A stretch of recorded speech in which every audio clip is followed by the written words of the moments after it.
Welcome back to my new blog. সবাইকে রামাদান মুবারক। আজকে প্রায় অনেক দিন পরে হচ্ছে আমি একটা ভ্লগ করতে চলেছি, সো ভ্লগটা সবাই লাস্ট পর্যন্ত দেখবেন। আর এই হচ্ছে ফার্স্টে যেই ক্লিপটা নিয়েছি সেটা হচ্ছে আমি সবার জন্য পাইনাপল জুস বানিয়েছিলাম, যেটা হচ্ছে অনেক রিফ্রেশিং একটা জুস। তো ওটাই হচ্ছে ফার্স্টে সবার জন্য বানাইছিলাম। আসলে এখানে আমি 1-2 দিনের ক্লিপ একসাথে করে আমি ব্লগটা বানাচ্ছি। এরপরে হচ্ছে মামুনি চিংড়ি মাছের তেহারি রান্না করেছিল।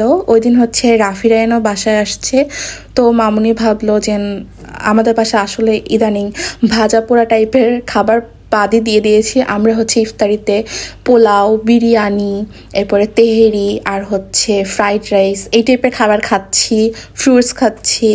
এরপরে হচ্ছে টোটালি শরবত হচ্ছে বাদই আমাদের বাসায়, শুধু হচ্ছে ফ্রুট জুসটা হচ্ছে আমরা খাচ্ছি আর চিয়া সিড।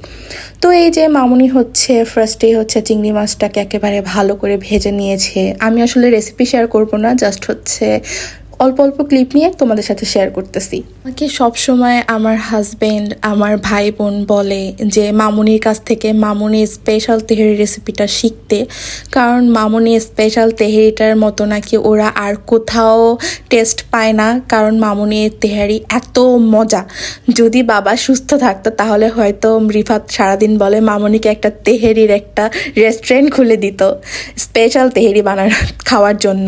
পরে হচ্ছে আমার অন ডিউটি, সেটা হচ্ছে পেঁয়াজু বানানো। যেদিনই বাসায় পেঁয়াজু বানানো হয় ওটার সব কিছু আমিই করি। তো এই যে আমার পেঁয়াজুর ডিউটি চলতেছিল, আর এদিকে হচ্ছে মামুনি হচ্ছে চালটাও দিয়ে দিছে। ওইকে দেখি প্রত্যেক দিন রামাদান সিরিজ 1 থেকে একেবারে প্রত্যেক দিন করে এক একটা রামাদানের ভ্লগ শেয়ার করতেছে। বাট আমার খুবই ওগুলো দেখে খারাপ লাগে, কারণ আমি নিজে একটুও টাইম পাই না ব্লগ এডিট করার বা হচ্ছে আপলোড করার।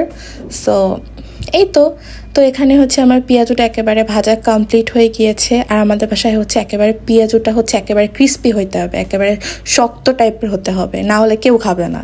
তো এই যে এখানে কিন্তু মামুনি এবার একেবারে সব কিছু মিক্স করে দিচ্ছিল। চিংড়ি মাছটা একটু উঠিয়ে নিয়েছিল ফার্স্টে, তারপরে রাইস দিয়েছে, তেহেরি যেভাবে রান্না করে তো ওভাবেই রান্না করতেছিল।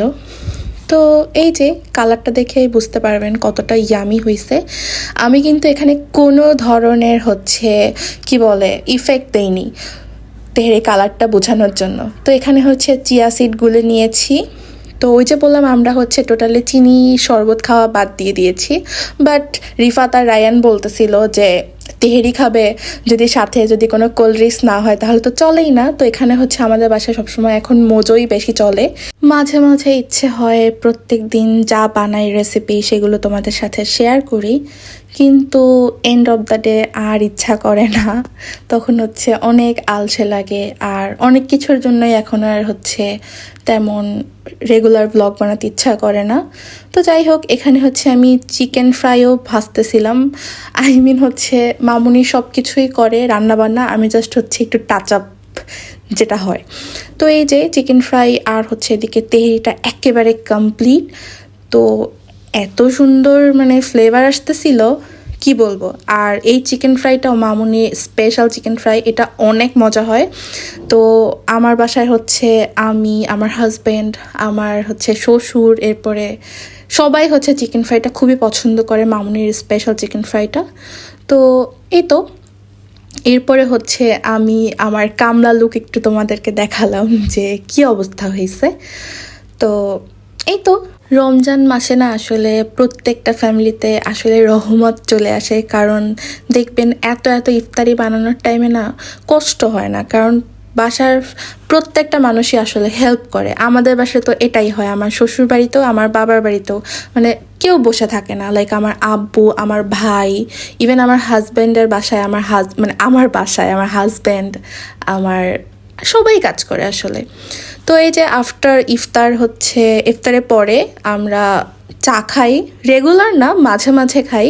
তো এটা হচ্ছে আমি হচ্ছে নলেন গুড় দিয়ে হচ্ছে চা বানাইছিলাম সেটাই।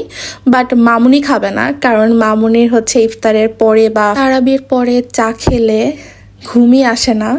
এমনটা আমারও হয়, বাট আমি হচ্ছে অনেক ক্লান্ত লাগে তখনই হচ্ছে খাই, না তাছাড়া খাই না। তো যাই হোক, আমার চা বানানো কমপ্লিট। এখানে শুধু আমার আর আমার হাজব্যান্ডের জন্য বানিয়েছি। বাবা অসুস্থ, বাবা তো খেতে পারে না, আর মামনিও খাবে না। তো এই যে এরপরে হচ্ছে ড্রয়িং রুমে এসে দেখি আমার হাজব্যান্ড সবসময় এই জায়গাটা, বাসার সব কিছু গুছিয়ে রাখবে, বাট এই জায়গাটা সবসময় হচ্ছে অগোছালো করে রাখবে। এরপরে হচ্ছে ওখানটা আমি ভালো করে গুছিয়ে নিলাম। তো সব কিছু গোছানো কমপ্লিট। আর তোমরা কে কোথা থেকে ব্লগটা দেখছো সবাই কমেন্ট করে জানিও, যদিও হচ্ছে আমি রেগুলার ব্লগ দেই না। যাই হোক, তো সবার রমাদান কেমন যাচ্ছে?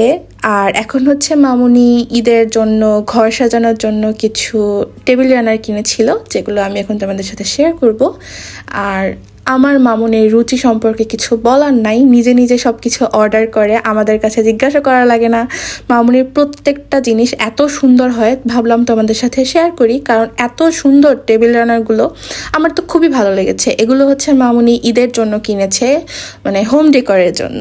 যাই হোক, মামুনি এরকম অনলাইন থেকে অফলাইন থেকে সারাদিনই হচ্ছে নিত্য নতুন ঘরের জিনিস কেনে। আমার কোনো টেনশনই হয় না এসব যে কেনাকাটা নিয়ে। এরপরে হচ্ছে ফ্রিজ খুলে আইসক্রিম খুঁজতেছিলাম, কারণ আইসক্রিম ছিল, বাট আমি এখন দেখতেছি না, রিফাত খেয়ে ফেলছে।